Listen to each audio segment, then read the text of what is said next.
Maintenant, je vais tester ce qu'on vient de faire avec Swagger. Alors donc j'ai déjà configuré la partie Swagger. Donc dans Application Config, vous allez retrouver la partie Swagger Config qui permet de configurer pour pouvoir faire le test et l'API. Alors, préalablement, qu'est-ce que j'avais fait? Préalablement, elle est là, Swagger avec Swagger UI, au sein des dependencies, bien évidemment. Une fois que j'ai injecté les dépendances, je dois rafraîchir. Ok? Donc, sauvegarde, et je vais rafraîchir. Maintenant, la classe Swagger, ça marche. Et maintenant, on pourra faire un test. Alors, comment je vais faire un test? Je dois aussi configurer le fichier application.properties pour voir c'est quoi la base de données que je vais utiliser. Alors, je rappelle que pour que la partie message marche, il faut injecter le local.country et local.language. C'est quoi le langage, le country par défaut? Alors, le nom de la base de données, ça s'appelle comment? UMP. Alors, votre base de données, ça s'appelle comment? C'est exemple ou pourquoi? Il est déjà démarré, ok. Vous avez déjà créé la base de données? Ok. Vous avez Chrome ou quoi? Ok, il est là. Donc, localhost. C'est cet exemple. php-admin.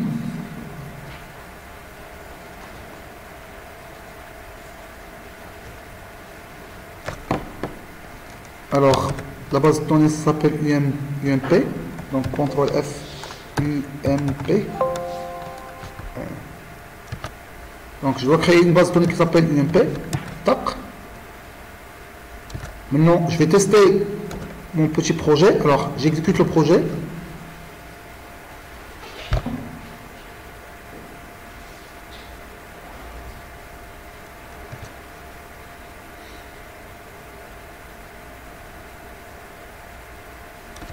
Zulu plateforme.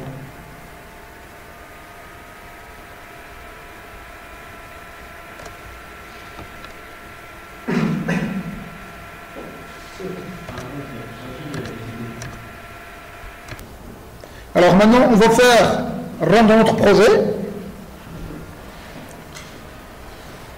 Et on va tester ce qu'on vient de faire via Swagger. Alors je rappelle que Swagger, il suffit de faire deux petites configurations.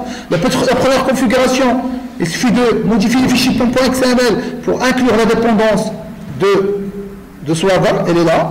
Swagger et Swagger UI pour pouvoir afficher l'interface graphique de Swagger.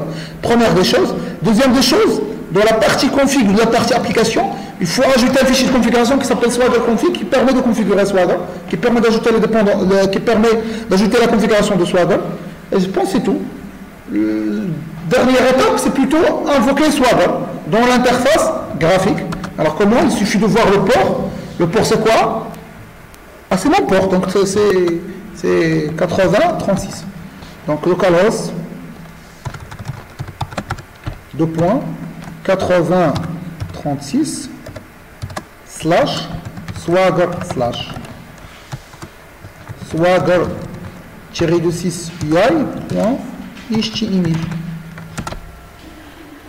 On aura automatiquement l'interface graphique de Swagger. Je vais voir le PMOS. Je vais tester.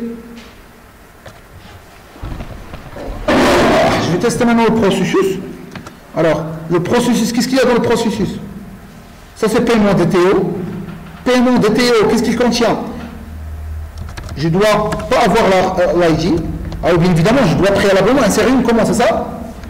Donc, je vais tester, je vais insérer une commande à la main et je vais tester le paiement correspondant. Alors, bien évidemment, ici, j'aurai la commande entity. Je vais insérer des données de la commande.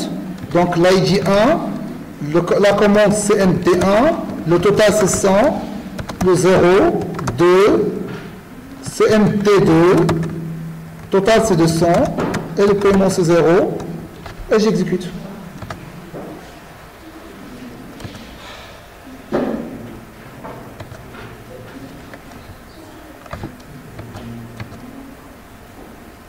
Maintenant ça marche? Alors, si je veux tester le paiement, donc je vais simplement fournir la référence de la commande que je veux payer. أنا في paiement DTO هذا paiement DTO paiement DTO donc le montant le référence de paiement c'est paiement 1 le référence de la commande que je vais payer c'est CNT1 et je vais tester est-ce que ça marche execute automatiquement j'aurai une grande exception alors target must not null alors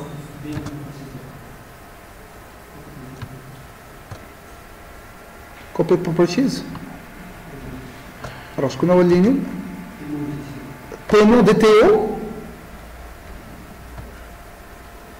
paiement process.getPaiement ah oui celui-là il est nul vous voyez donc il n'arrive pas à le convertir donc on doit l'instancier ouais donc on doit l'instancier sinon on pourra alors je dois l'instancier avant de faire la conversion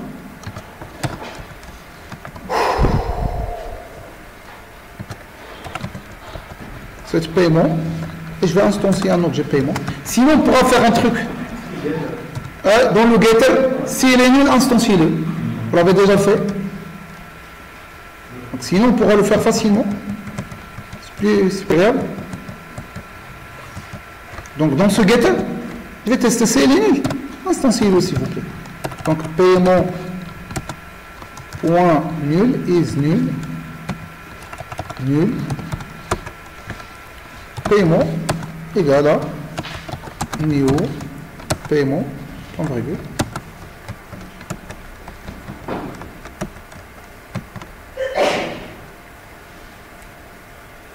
j'ai un problème ici string qu'est-ce qu'il a string comment don't be silly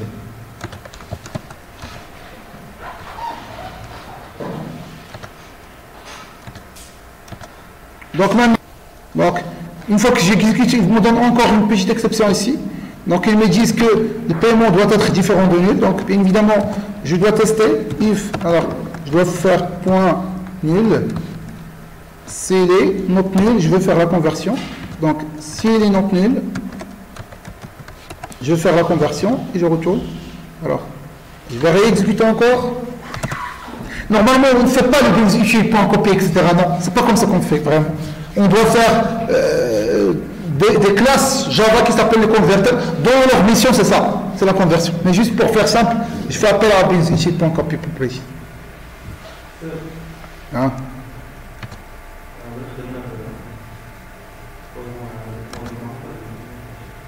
Hein? Ouais, c'est généré avec une conversion. Maintenant, c'est à nous par la suite de modifier.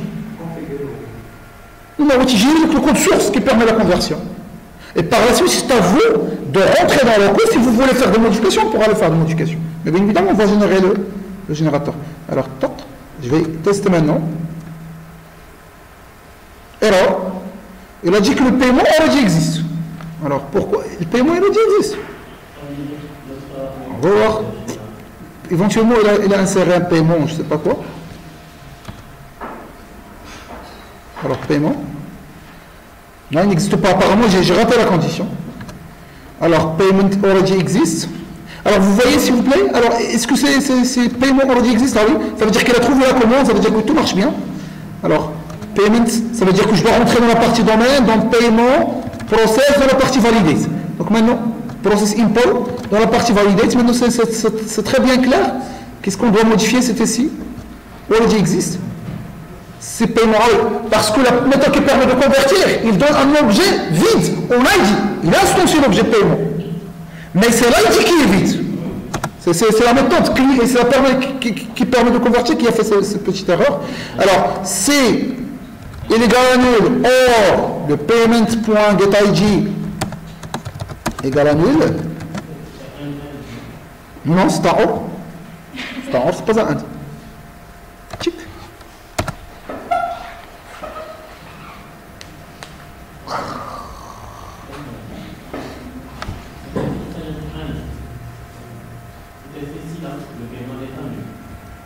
Ouais, on va tester. Ah oui, différent de nul. Ah oui, différent. Attends. Différent. Donc ça, c'est différent. Un différent. J'ai cru que c'est égal. Donc un différent. Donc les deux, comment donc je dois réexécuter maintenant. Et on va voir, généralement ça va marcher, Inch'Allah, puisque la méthode validate va être exécutée. Par la suite, on va exécuter directement le processus. Je vais aller sur Swagger. Je vais cliquer sur check. On entend un petit peu. Ouais, created. En faux created, ça veut dire que ça marche. S'il y a plusieurs messages, automatiquement j'aurai plusieurs messages d'erreur. Okay. Par la suite, je vais faire le statut, etc. Okay. Mais grosso modo, c'est ça. Grosso modo, c'est ça. Vous pouvez maintenant vérifier la partie created. Vous allez retrouver, ah oui, la commande est égale à nous. Donc vraiment le proximité. J'avais fait une bêtise au niveau de proximité. Alors, je dois faire le update. Alors, niveau de proximité. Alors, où est le update? Save. Alors, update. Non, c'est le save de paiement. J'ai oublié de faire quoi? J'ai oublié de faire le paiement, oui, effectivement. Alors, le paiement. Cette commande. Et je vais récupérer la commande que vient de la base de données.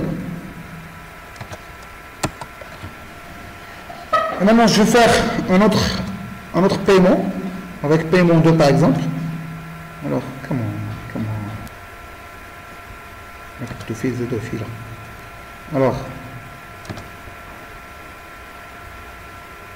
Alors, je vais faire un deuxième paiement.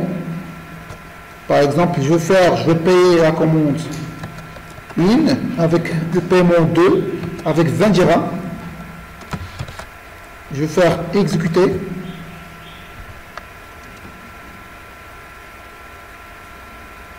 Je ne sais pas ce qui s'exécute ou non, je sais pas. Je vais tester ici. Non.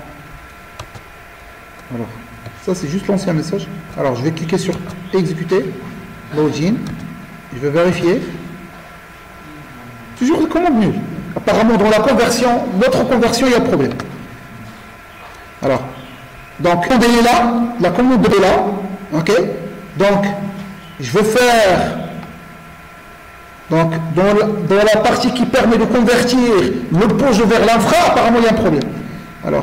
Alors, la partie qui permet de convertir le POJ vers l'infra, ça veut dire que je dois positionner dans la partie infra. Ok. Donc, l'impôt, elle est là.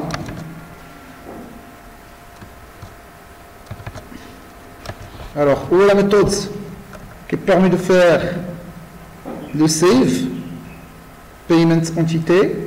Alors, je peux carrément le faire à la main. Ça veut dire quoi? Ça veut dire que je vais faire payment entity .get command .set ID, d'où je vais récupérer l'ID. C'est de payment, là, elle est correcte. Je vais le récupérer à partir de payment.getCommand. Je vais le récupérer à partir de ce payment. Donc l'entité va être, une commande de l'entité va être mise à jour via celui-là. Donc ça, bien évidemment, si la commande est différente de nul. Si la commande, si le paiement, non, c'est le paiement.get, c'est ça, c'est celui-là est différent de nul. Si celui-là est différent de nul, si celui-là est différent de nul, and celui-là est différent de nul, alors je vais éliminer ça. Donc si la commande existante dans l'objet qui vient de la partie processus est différent de nul, et aussi l'ID différent de nul, ce que je dois faire, je dois instancier celui-là pour éviter les problèmes. Donc je vais faire cette commande. Normalement ça c'est le convertisseur qui doit faire ça. Je vais instancier une commande entité et ça marche. Donc, si celui-là est différent de nul et celui-là est différent de nul, ça veut dire qu'il y a un ID dans la partie process.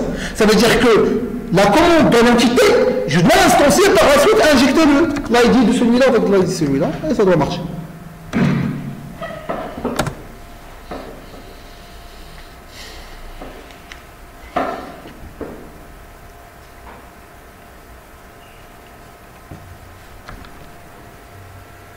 Alors, je vais visiter la partie Swagger.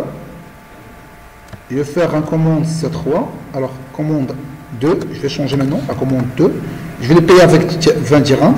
Avec le paiement 22. Et je clique sur Save, Execute. Execute. Je dois vérifier ma base de données. Le paiement P22, maintenant il a l'ID de la commande. C'est correct?